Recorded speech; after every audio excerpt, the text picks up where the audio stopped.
Workers हैं उनको PF लेने के लिए काफी चक्कर लगाने पड़ते हैं, हरासमेंट उनके साथ होती है। इसको लेकर क्या कुछ प्रावधान और क्या कुछ आप देखिए, सीधा संपर्क है। मैं यहाँ 8 बजे तक रात में मिलता हूँ कार्यालय में। एक व्हाट्सएप नंबर है 6006567049।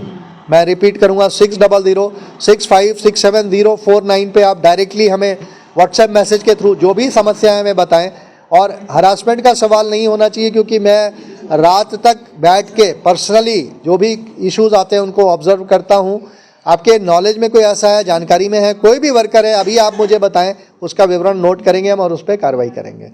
सैलरी 1 लाख पर मंथ के रेंज में होना चाहिए, रिस्पांसिबिलिटी नहीं होगी तो this will also be this is for all sectors to facilitate employer for hiring of first time employees. इसके लिए आपको क्या करना होगा, एम्प्लॉय का यूएन एक्टिवेशन करवाना है। उसका प्रोसीजर भी आप, इसका ऑब्जेक्टिव है कि जॉब क्रिएशन बढ़े, जॉब्स बढ़े। मैन्युफैक्चरिंग सेक्टर में इसका खास एक है फर्स्ट टाइमर्स के लिए है। इसमें डायरेक्ट बेनिफिट स्कीम में दोनों को बेनिफिट है, but this is for manufacturing sector only. Manufacturing sector by incentivising employers to hire equally divided between employ and employer for additional employment generated for third and fourth year। ये आपको बताना है worker को, तुम्हारा PF government देगी और employer को भी शेयर गवर्नमेंट देगी। for third and fourth year subsidy of 16% and 8% respectively घटती जाएगी। अब आपने बोला कुछ, मतलब थोड़ा सा कंफ्यूजिंग है और कुछ नहीं है, ज्यादा नहीं है। हाँ, पढ़ लीजिएगा, आपको मिल जाएगी ना। इसके आया हुआ है जो भी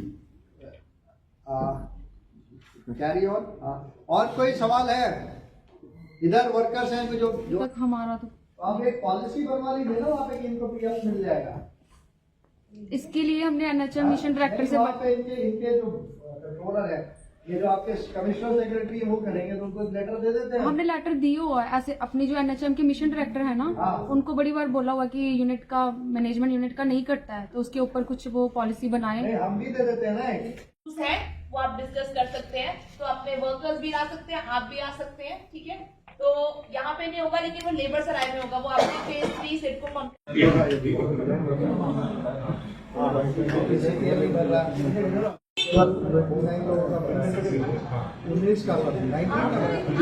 मेरा नाम रिजवानुद्दीन है, मैं यहाँ provident fund commissioner Jammu. Sir, क्या मकसद था आज यहाँ आपने विजिट किया, क्या इंटरेक्शन थी, पूरा बताएं। देखिए, हमारा निधि आपके निकट एक 2.0 एक कार्यक्रम होता है, हर महीने पूरे देश में होता है ये, और कोशिश होती है कि हर ज़िले में किया जाए।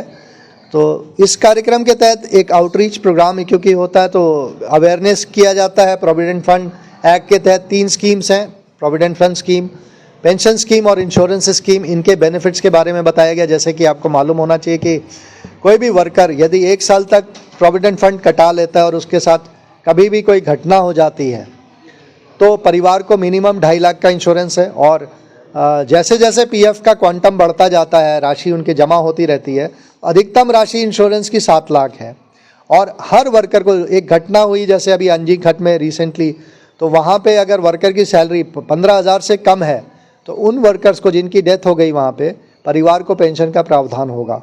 तो ऐसे वर्कर्स को यदि वो 1 महीना या 1 दिन भी अगर उनका कंट्रीब्यूशन जमा हो जाता है तो in the event of death परिवार को लाइफ लॉन्ग पेंशन का प्रावधान। जैसे कि खूनी नाला वाले इंसिडेंट्स में 2 वर्कर थे वहाँ पे लोकल, जिनको की पेंशन हमारा ऑफिस दे रहा है। टोटल 10 लोगों की मृत्यु हुई थी, 2 यहाँ के लोकल थे।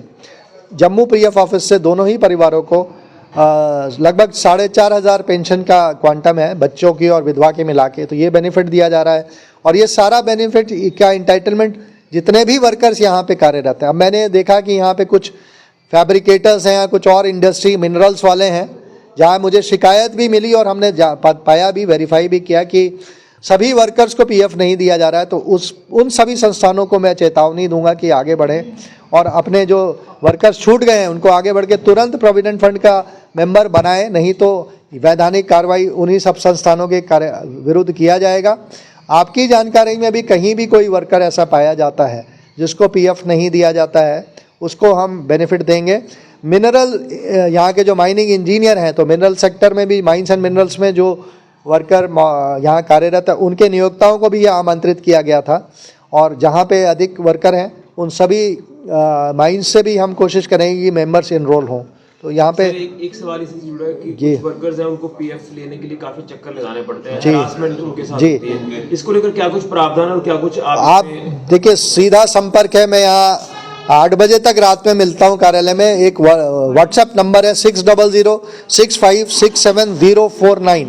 मैं रिपीट करूँगा 6006567049 पे आप डायरेक्टली हमें व्हाट्सएप मैसेज के थ्रू जो भी समस्याएं हमें बताएं। और हरासमेंट का सवाल नहीं होना चाहिए, क्योंकि मैं रात तक बैठ के पर्सनली जो भी इश्यूज आते हैं उनको ऑब्जर्व करता हूँ। आपके नॉलेज में कोई ऐसा है, जानकारी में है, कोई भी वर्कर है, अभी आप मुझे बताएं, उसका विवरण नोट करेंगे हम और उस पर कार्रवाई करेंगे। तो ये वर्कर को एक्सेस है पूरा, कभी भी कार्यालय में 2nd फ्लोर पे पीएफ ऑफिस जम्मू में आके मिल सकते हैं मुझसे किसी भी समय। सेल्फ सोनाली शर्मा, मैं मेडिकल ऑफिस ब्लॉक नड से हूँ। यहाँ ऑफिस में आज जो सेशन रखा हुआ था हमारे लिए बड़ा हेल्पफुल था, बड़ी चीज़ें हमने सीखी यहाँ पे।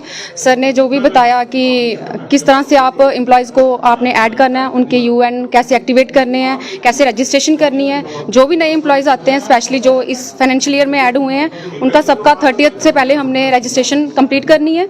और हमारी जो क्वेरीज है, जैसे हमारा मेडिकल ब्लॉक है, हमारे में पैरामेडिकल स्टाफ है, सबका ईपीएफ कटता है, टाइमली सबको मिल रहा है, जो इशू है उनके सारे टाइमली रिजॉल्व हो रहे हैं। हमारा जो मैनेजमेंट यूनिट है, प्रोग्राम मैनेजमेंट यूनिट है, ब्लॉक लेवल पे हर एक ब्लॉक पे 2-2 एम्प्लॉयज़ हैं जिनका ईपीएफ नहीं कटता। इस वजह से वो हमने क्वेरी सर के सामने रखी है। सर ने बोला हुआ है आप एक अपनी रिप्रेजेंटेशन दे दो, उसके ऊपर वो काम करेंगे। लेकिन मेन यही था, उस टाइम पे जब कटना शुरू हुआ था ईपीएफ, तो हमारी सैलरी 15,000 से अबव थी। उस टाइम पे ये हम पे अप्लाई नहीं होता था। अब लेकिन सारे एम्प्लॉयज़ चाहते हैं कि ये कटें टाइमली, तो वो सर ने बोला हुआ आप लेटर दे दो, उसके ऊपर वो काम करेंगे। हमने ऑलरेडी इसके ऊपर पहले भी रखा हुआ ये। तो इस तरह के सेशन कितने पता चलता है कि क्या चीज़ें हो रही हैं, क्या नहीं हो रही है? हाँ, बड़ा कुछ, जैसे मैक्सिमम तो हमारी जो ऑनलाइन, अब तो सारा ऑनलाइन है, ऑनलाइन सबमिट करने में डॉक्यूमेंटेशन कोई वहाँ से ट्रांसफ़र होकर आ रहा है, दूसरे ब्लॉक से दूसरे ब्लॉक में शिफ्ट हो रहा है, तो ट्रांसफ़र एग्जिस्ट करता है, वो एग्जिट करेंगे, हम एंटर करेंगे, हाउ टू, ये सारा कैसे मैनेज करना है, इन्होंने बड़े अच्छे से समझाया है। बड़ी सारी चीज़ें हैं जो हमने, जब ये क्वेरीज चली हैं उनके दौरान ही हमारे मैक्सिमम क्वेश्चन जो हैं वो हमने समझ ली हैं अपने।